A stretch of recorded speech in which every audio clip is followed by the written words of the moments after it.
mo masabi yung nararamdaman mo sa taong gustong gusto mo. Yung parang natotorpe ka. Hindi siya parang kasi natotorpe ka. Hindi mo alam kung paano sasabihin yung nararamdaman mo. Diba? Paano ko sasabihin ang nagdarama sa'yo? Ikaw ang tanging nasa isip ko. Pati sa panaginip ko, kung ay laging umaharap na ikaw ay magkasama. Ito ang nadarama ng mamaamin. Gusto kong sabihin. Pakinggan mo.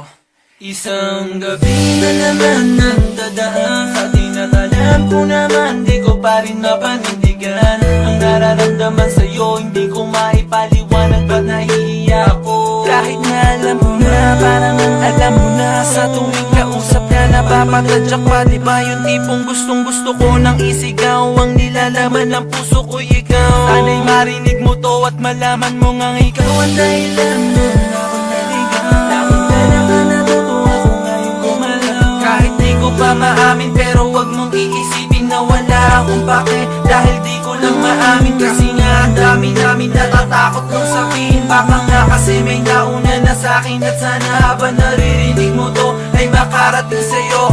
Alam mo, gusto na kita talaga eh. Natotorpe lang ako.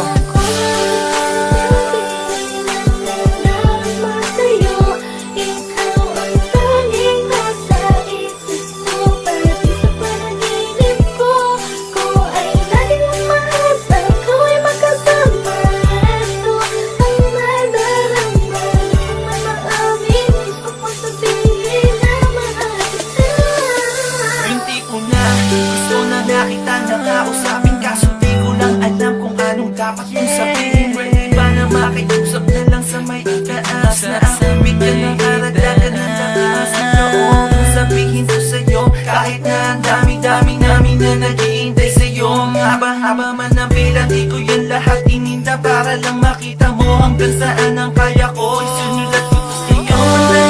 Dahil ako gumalaw, dahil sa pag-ibig mo ako naunang ako sa tempo, wala man dito sa tono. Sana marinig mo to, para kahit na papano nagtapat ako sa'yo. Kahit sa kantang ito, nabaliw ako sa'yo. Sana'y mapatid mo to na di ko kayang mawala ka. Kaya ko to ginawa na kahit na ako'y umasa sa pag-ibig mo na sana. Sa'kin ka na lang.